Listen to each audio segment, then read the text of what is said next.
Bonjour à tous, donc Maëlys Turlan, je vais animer donc cette nouvelle conférence sur les stratégies de la, excusez-moi, sur les nouvelles innovations bas carbone. Donc nous allons d'abord commencer par je vais rapidement présenter les intervenants qui vont intervenir à cette conférence. Donc nous avons d'abord Alexandra Mirzigod, excusez-moi pour la prononciation, chef du projet du groupe Triple Zéro de Werner Sobeck, qui va du coup nous apporter un nouveau regard sur le bilan CO2 des structures béton et nous expliquer le potentiel de celui-ci ainsi que ses optimisations. Ensuite, nous aurons Nathalie Lebrun de Stabilam qui va nous présenter la cheville de bois compressée pour remplacer les fixations métalliques dans le CLT Chloé en construction bois. Et enfin, pour terminer, nous allons avoir Martin Crous de l'Institut Fraunhofer de physique du bâtiment et Monsieur Werner Turkorn, excusez-moi toujours, du Bureau pour la préservation des monuments et du développement des matériaux de construction, qui vont nous présenter des matériaux de construction à base de roseaux à mazette. Donc, pour ne pas perdre de temps, on va commencer tout de suite avec vous, Alexandra Mirzigod. Excusez-moi, toujours. Donc, je vous laisse allumer le micro et commencer cette présentation.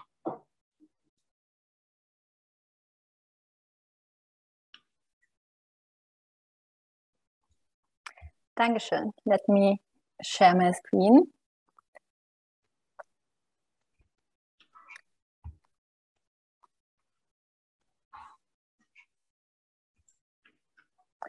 Ja, herzlich willkommen alle. Oui, soyez les bienvenus à tout le monde pour la présentation du titre l'optimisation des constructions en béton pour réduire la quantité en CO2.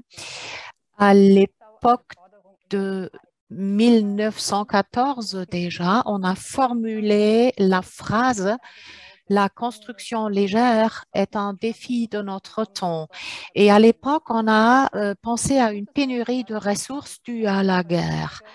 Aujourd'hui, il y a l'exemple de la raréfaction croissante des ressources due à l'énorme consommation des ressources. Et quand il s'agit de produire du béton, il faut avoir l'objectif d'utiliser le béton d'une autre façon et cela a généré de nouvelles utilisations. Le développement de la technologie du béton à gradient décrit pour la première fois qu'on utilise dans la construction en béton par Werner Sobeck le béton avec l'objectif de minimiser le poids des éléments porteurs en béton et d'homogénéiser le champ de tension pour optimiser de façon topologique. À cet égard, il y a de différentes mesures qui ont été présentées sur la droite. Tout d'abord, on a la combinaison micro- et mésograduation, ensuite la mésograduation et la micrograduation. En ce qui concerne la réduction des masses, il faut se baser sur la mésograduation. Dans ce contexte, on utilise des produits liquides qui génèrent une rotation. Et de cette façon-là, on produit des bulles. Là, vous voyez une coupe à travers un bloc. La répartition des différentes bulles est mise en œuvre selon un certain modèle. Alors là, nous avons la mésograduation de la première génération. Nous savons que 40% des bâtiments sont construits en béton. Et nous savons aussi que la construction des plafonds comprend 38% de béton.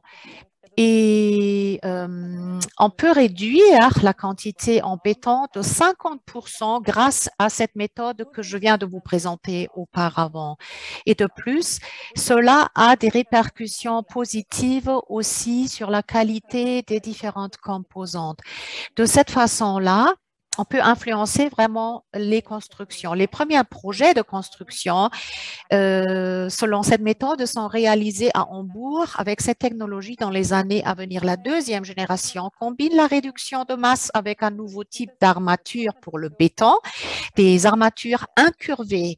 Et cela permet de nouvelles modes de travail. Je vous remercie de votre attention.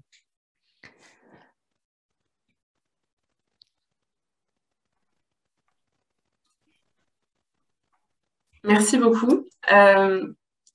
Donc, je ne sais pas s'il y a des questions dans la salle. Après, étant donné qu'on est un petit peu juste au niveau du temps, je vais peut-être passer à l'autre si pas de questions pour le moment. Non. Bon, on va passer à la prochaine et puis si on a un peu de temps, on pourra revenir sur les questions aussi. Donc, merci encore, Madame Risgot. Et nous allons passer du coup à Stabilum. Nathalie Lebrun, je vous laisse la parole et présenter votre cheville de bois compressée.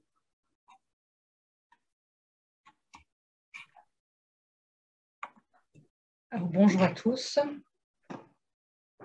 Vous m'entendez bien? Oui, c'est bon, on vous entend bien. Très bien. Alors, je vous remercie de me donner la parole et je vais directement... Excusez-moi, mes fiches ne fonctionnent pas. Donc, je suis Nathalie Lebrun, je suis chargée de communication chez Stabilam. Et donc, aujourd'hui, nous allons vous présenter l'innovation que nous avons réalisée sur les nouveaux CLT avec des clous en bois. Et nous espérons donc que ce sera une bonne voie pour les chemins de la neutralité carbone. Une petite présentation de notre entreprise. Nous sommes une entreprise familiale belge qui sommes spécialisés dans le bois, mais avons au fur et à mesure développé des valeurs humaines et écologiques très importantes. Nous sommes fabricants de bâtiments en bois qui sont destinés tant à l'habitat qu'aux collectivités, avec une spécificité, on fait un petit peu vraiment du sur-mesure, comme par exemple ce clocher de 35 mètres de haut qui a été construit en 3 modules prémontés en usine. Excusez-moi, je vous coupe, excusez-moi Nathalie. Oui. Mais pour l'instant, on n'a pas de projection de votre PowerPoint. Ça, c'est embêtant, effectivement. Alors, ce que je vais faire, Vous n'avez pas d'écran partagé? Non, en tout cas pas de mon côté. C'est bon, là, il y a un partage d'écran qui est en train de commencer. Donc là, je le vois, mais pas en mode... Je le vois pas en mode projection. Oui, j'ai coupé la mode projection pour essayer de le rétablir. Très bien, là, c'est bon, je le vois. Alors, je vous laisse revenir en arrière. Vous avez entendu, en tout cas, la présentation? C'était audible? Oui, oui. Alors, je vous entendais très, très bien. Très bien. Donc, je vais continuer. Donc, la société est une société qui a investi depuis 20 ans dans la haute technologie bois avec des scanners internes, etc., pour maximaliser la qualité de la matière. Et on a toujours voulu garder le savoir-faire artisanal pour avoir cette spécificité du sur-mesure. Dans les valeurs environnementales développées, ce qui est important à pointer, c'est la gestion de la matière pour pouvoir optimaliser afin de minimiser la consommation de matière. On est dans des matières premières qui sont renouvelables, le bois. Et alors, on a mis en place depuis 2007 une gestion des déchets en interne qui permet de valoriser les déchets avec la fabrication d'un sous-produit sous forme de briquettes de chauffage. Et enfin, le dernier point qui nous tient particulièrement à cœur, donc on a développé des ACV et des déclarations environnementales de produits pour les 2 produits phares de l'entreprise que sont le CLT cloué et le CLT collé, pour lequel on a obtenu des DEP en Belgique et des FEDES pour la France, pour entrer dans la base INES et dans Totem pour la Belgique.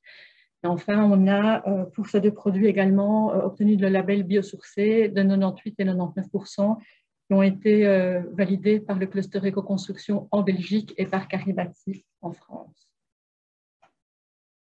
Alors, pourquoi cette innovation? Ce qu'il faut savoir, c'est qu'historiquement, nous avons été dans les premiers fabricants de CLT sur la Belgique et la France. Donc, en 2007, on a intégré la fabrication du CLT cloué et en 2013, la fabrication du CLT collé. Alors, qu'est-ce que le CLT? Le CLT, ce sont des murs massifs monolithiques, donc de grande dimension, qui sont croisés entre eux avec de multiples couches. Ce sont réellement des matériaux d'ingénierie bois qui sont utilisables dans l'habitat, mais aussi dans des grands bâtiments pour les collectivités, tels que des crèches, des écoles, des EHPAD, donc maisons de retraite, etc. Donc, on peut vraiment envisager sereinement du multi-étage. Alors, l'impulsion qui a vraiment fait le départ de cette innovation, c'est en fait une recherche qui a été partagée, ou des résultats de recherche qui ont été partagés par l'Office économique wallon du bois, qui a pris part à une recherche interreg pour l'Europe nord-ouest, de l'Adhesive Free Timber Building, qui ont pu établir en fait qu'il y avait des facilités dans différents produits de bois sans colle, des possibilités. Et parmi ces possibilités, il y avait le bois densifié. Et le bois densifié permet en fait une forte augmentation de la résistance mécanique du bois. Donc nous, on s'est dit, ben voilà, voilà la solution, on va trouver des fixations. Et la densification en fait, du bois permet de faire des fixations et de rendre des clous en bois pratiquement aussi résistants que des clous en acier. Donc, on a utilisé cette recherche pour nos CLT. Donc, vous avez entendu que nous fabriquions des CLT cloués et on a modifié nos CLT cloués en utilisant des clous en bois en remplacement des clous en aluminium. Donc, c'est une innovation qu'on a mis au point en juin 2019. Vous voyez sur photo des exemples où on voit les pointes de clous en bois sur les parties visibles. C'est un système qui a beaucoup d'avantages au niveau de la durabilité parce qu'on retrouve un matériau qui est 100% biosourcé. On n'a aucun autre matériau que le bois. Donc, ça veut dire aussi qu'au niveau du caractère énergivore à la fabrication, on annule complètement la fabrication de l'aluminium, des clous en aluminium, pour avoir des chevilles en bois. Et on se retrouve avec un matériau qui, en fin de vie du bâtiment, devient 100% recyclable avec un bois qui est non souillé. Donc, ça, c'est extrêmement important pour les ACV, pour l'amélioration de la future des constructions. Aujourd'hui, c'est un produit qui est en prototype, donc on l'utilise en remplissage, mais demain, il est destiné à travailler sur des bâtiments complets, que ce soit en petite, moyenne hauteur, certainement. Je vous remercie pour votre attention et j'espère que j'ai respecté les 4 minutes. Bonne journée à tous. Merci beaucoup. En effet, vous avez bien respecté le timing. Donc, c'est très bien. Je pense que je mettrai les questions à la fin pour être sûr qu'on puisse avoir le temps de passer toutes les présentations. Donc, nous allons passer tout de suite à la dernière présentation. Donc, Martin Krus et M. Werner Turkorn vont nous présenter les matériaux de construction à base de roseaux à massettes. Je vous laisse la parole et présenter votre PowerPoint.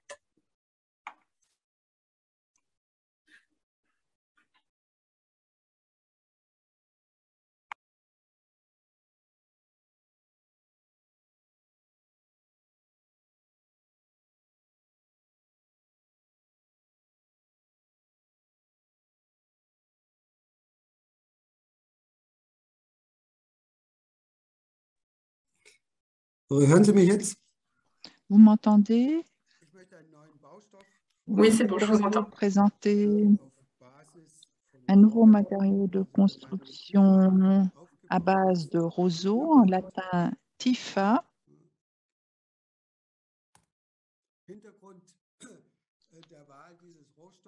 Pourquoi avoir choisi ce matériau? Cela est lié à la structure particulière de la masse de feuilles. Ce sont des fibres structurelles qui donnent la stabilité et les cellules spongieuses du parenchyme offrent une très bonne isolation. Donc, c'est un matériau de construction qui se distingue par plusieurs propriétés uniques, dont l'utilisation et la production simple, pauvre en énergie et peu d'investissement. En particulier, on obtient un matériau de construction avec une combinaison unique de résistance à la compression avec 0,5 newton par millimètre carré et en même temps une conductivité thermique réduite avec 0,055 watts par mètre et Kelvin. Ce qui est unique, c'est que le matériau est construit simplement à partir de la masse de feuilles et un liant minéral. Il n'y a pas d'autres additifs comme des biocides ou des agents par feu. Grâce à la magnézite, on obtient une résistance élevée par rapport à la résistance anti-incendie et très peu de matériaux de construction renouvelables offrent cette classe incendie F60 qui permet donc même avec des panneaux assez minces d'atteindre ce résultat très bon. En même temps, cela a une importance pour l'environnement et l'agriculture. Pour l'environnement, au sens où la réhumidification des sols permet d'éviter les émissions élevées de CO2 et en même temps, on produit donc un matériau de construction qui propose du CO2 qui est fixé, qui est stocké dans la plante sur plusieurs décennies. Comme il s'agit d'une culture aquatique, les inondations ne constituent pas un problème, si bien qu'on peut utiliser aussi ces cultures même dans les zones d'inondation. En même temps, cette plante peut servir à la purification de l'eau polluée en surface. Pour l'agriculture, ce qui est intéressant, c'est que le rendement est très élevé, environ 15 à 20 tonnes de masse sèche par hectare et par an, ce qui signifie que l'agriculteur peut, même sur des terres peu rentables, réaliser un gain ou un bénéfice de 4 000 à 5 000 euros par hectare et par an. En même temps, ce sont des surfaces qui ne représentent pas de concurrence par rapport à la production alimentaire. Il y a déjà quelques projets de construction qui ont été mis en œuvre, dont la restauration d'une maison à colombage à Nuremberg, avec une rénovation énergétique et structurelle, et donc la solidité du matériau et ses possibilités d'isolation ont donc pu être utilisées et avec une couche de 20 cm, on a pu obtenir donc le même effet que pour des matériaux modernes. Ensuite, on a aussi utilisé cette technique pour un sauna à Radolfzell avec une construction à ossature bois et le pavillon TIFA de l'Expo universelle à Milan avec une construction préfabriquée, autoportante de voûtes. Et enfin, dans un projet d'envergure, il a été possible d'analyser des systèmes d'isolation intérieure, entre autres aussi les panneaux TIFA, et en particulier concernant la protection contre l'humidité, ce matériau a vraiment fait ses preuves. Donc, en résumé, ce matériau rend possible une construction durable avec un seul matériau, avec une combinaison unique des propriétés d'isolation et de stabilité à partir de matières renouvelables, peu énergivores, facilement dégradables et entièrement compostables. Donc, on est très proche du principe du cradle to cradle. Ce qui est tout à fait important aussi, c'est que grâce à ce matériau, on peut réaliser des constructions plus simples parce que ces panneaux TIFA combinent tous les aspects de la construction comme l'isolation thermique, la statique, le renforcement, la protection contre le feu et l'humidité et peut servir de base directement aussi à l'application du plâtre, si bien qu'à côté des avantages sociaux politiques, comme la protection de l'environnement, nous avons aussi de multiples avantages pour le client. Merci beaucoup.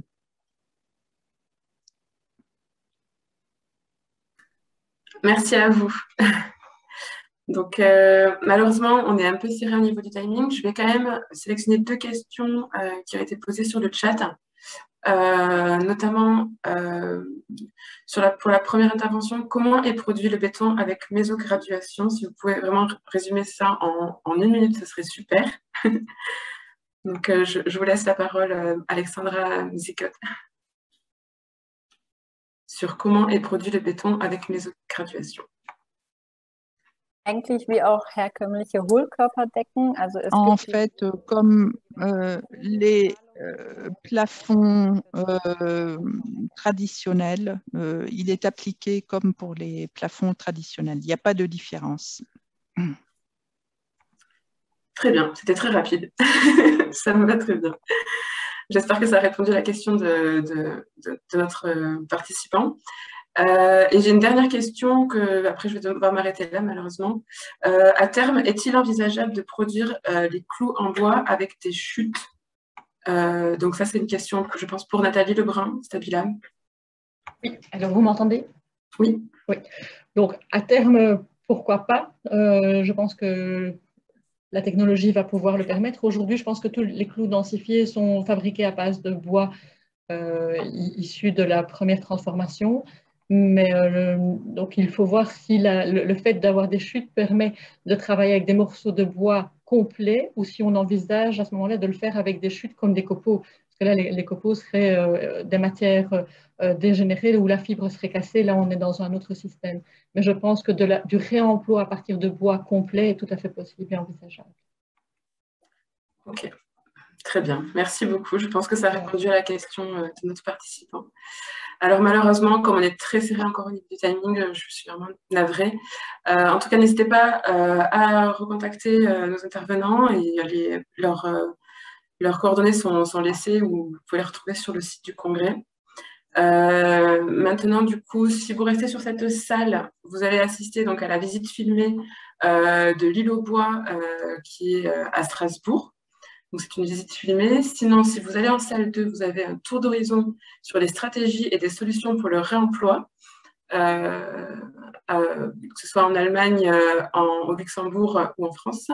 Et sinon, sur la salle 1, vous avez sur le chemin de la neutralité carbone les outils présentés par le CEREMA et le service public de Wallonie. Pour ceux qui le souhaitent, en salle 4, il y a un atelier participatif sur la fresque de la construction. Donc voilà, je vous remercie d'être tous venus et de nous avoir présenté ces superbes innovations en espérant que ça continue et qu'il y en ait de nouvelles et que ça puisse toujours s'améliorer. Merci à vous et puis bonne fin de journée. Merci bien. Au revoir. Merci, au revoir.